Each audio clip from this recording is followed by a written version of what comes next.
The most prolific drug suppliers use what's called the dark web, which is a collection of hidden websites that you can only access if you mask your identity and your location. And it's called dark not just because these sites are intentionally hidden, it's also dark because what's sold on many of them, illegal weapons, stolen identities, child pornography, and large amounts of narcotics. Today, the Department of Justice announces the takedown of the dark web market Alphabay. This is the largest dark market web place takedown in world history.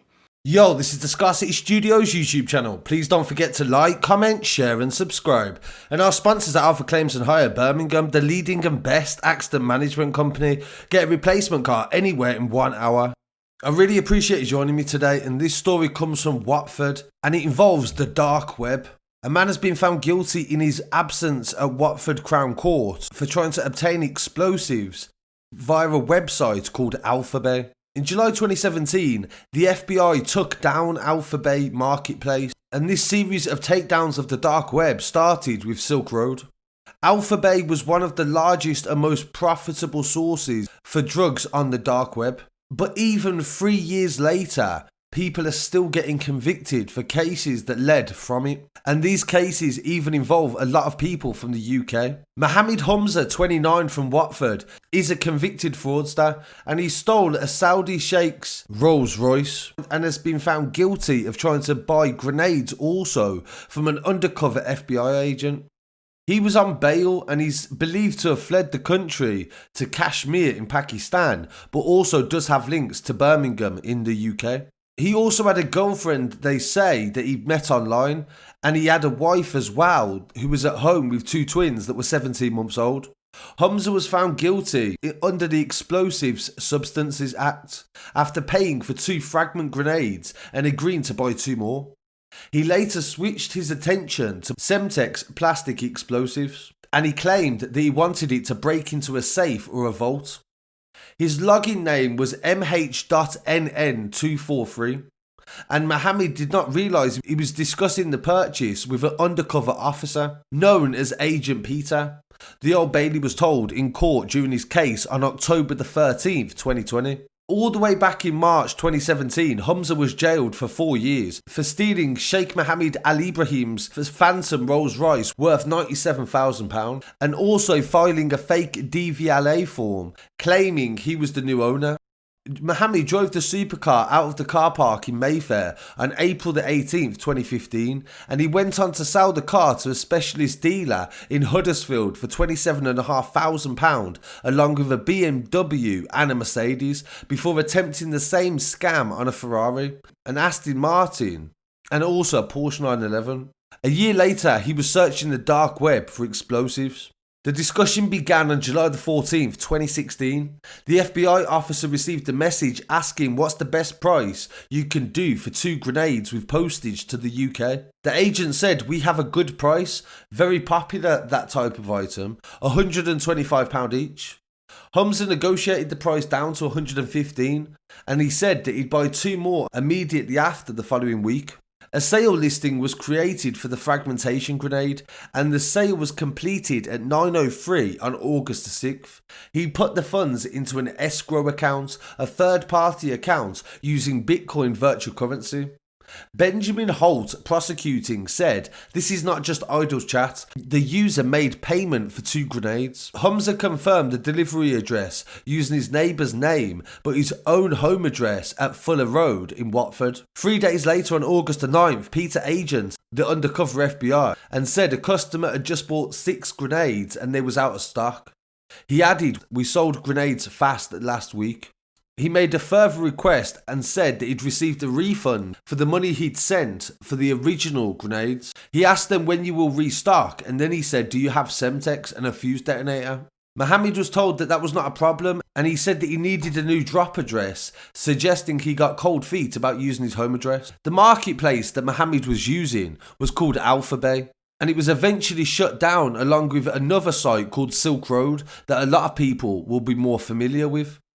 The court heard that there was no dispute that an individual using the name MH.NN243 did attempt to buy 2 grenades from an FBI agent, but Humza denied that he was using that account. The court was told that the username MH243 coincided with the initials of Humza and also his wife, the first part of the postcode and the door number of his house.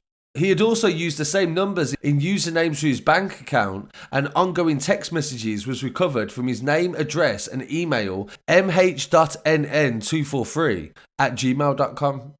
On July the 14th, the first time he made the approach to purchase the grenade, they found on his search engine the purchase was made via his mobile phone for F1 grenade. Analysis of his phone records showed that on the same day the phone exchanged 125 messages with a woman stored in the phone as Zishan Fish and Chips. Mr. Holt said the pair were in regular contact and he had a bizarre relationship. At one point they seemed madly in love and they had never met each other. His phone had a response to a delivery message for English cheesecake with the details that were connected to his Alphabay account and also a PIN number for Humza's mobile phone. And they also found another connection being that he had an adultwork.com website account, and when you hovered over his logout icon, the username was exactly the same as the one that he used on Alphabay, except that he had 6 at the end. The prosecution suggested a clear link between the defendant and the username mh.nn243. Mr. Humza said that somebody else was using his account on Alphabay and someone whom he'd pulled the account with, or someone was deliberately trying to set him up. The judge, Justice McGowan, said Humza was not present in court and the defendant has chosen not to attend this trial. The jury deliberated for 6 hours and 8 minutes to reach a decision by a majority of 11-1. Mr. Justice Gowan said sentencing would be put off to find out if there was any information to suggest that he was getting this grenade for terrorism. I need to establish whether this was for that reason. Humza's parents and in-laws are from Birmingham and they have not seen him since June, the court was told. The court heard that Humza had previous convictions for fraud and theft but no terror-related incidents. Another story about Alphabay and English cases involved a man called Stephen Brownlee back in August of this year. He was discovered back in 2017 but he's just been found guilty of that crime. They described him in court as a recluse and he imported firearms, drugs and extreme pornography via the dark web. The 49-year-old was handed 3 years behind bars last week after he was found to have ordered a number of prohibited items from the network that was brought down by an international task force, including the FBI. Chester Crown Court heard that Operation Bayonet targeted dark web marketplace Alphabay, where illegal materials were bought and sold using cryptocurrency. This led to the website's founder being arrested in Thailand in July 2017, and the FBI shared intelligence gathered during the investigation with other law enforcement agencies across the world. Brownlee was found to have imported a Zaraki 9mm blank-firing handgun from Spain. When a search warrant was issued at his address in Curden Drive in May, it was discovered he had attempted to convert the weapon using a drill in order to make it a real firearm. Guides on how to make submachine guns, explosives and gunpowder were also found on his computer, and 98 explicit videos simulating rape and sex acts involving animals. 3 jars filled with cannabis and shotgun cartridges were also found by police. Brownlee told officers he purchased the gun to scare off potential burglars in the event of a break-in. He was described in court as a recluse, like a little hermit, they said, in an annex attached to his parents' house. He had no known links to any terrorist organisation. The defence barrister urged the court to suspend the imprisonment, and he put it bluntly that he was a socially isolated man who had time on his hands, allowed his curiosity to get the better of him, and he started to order stuff off the internet. This is a man approaching middle age and has always been interested in firearms. He's plainly an intelligent man who is highly skilled in IT and comes from a good background and was earning a good income at the time of his arrest. He made a half-hearted attempt to convert the weapon, but gave up shortly after. He learned a very hard lesson, his defence said, and he will never come back to this court in his lifetime.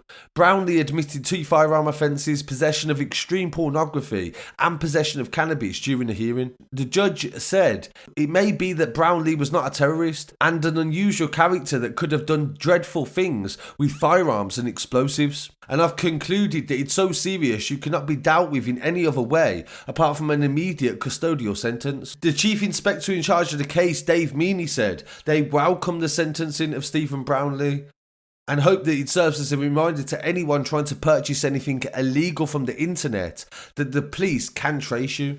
So I thought that was a very interesting story and a little bit of history into the background of the dark web. I really want to hear what people have to say on this. Please don't forget to follow us online at Scarcity Studios. Send us your stories via the website or the About section. And don't forget to tweet us anything you want us to talk about. Peace.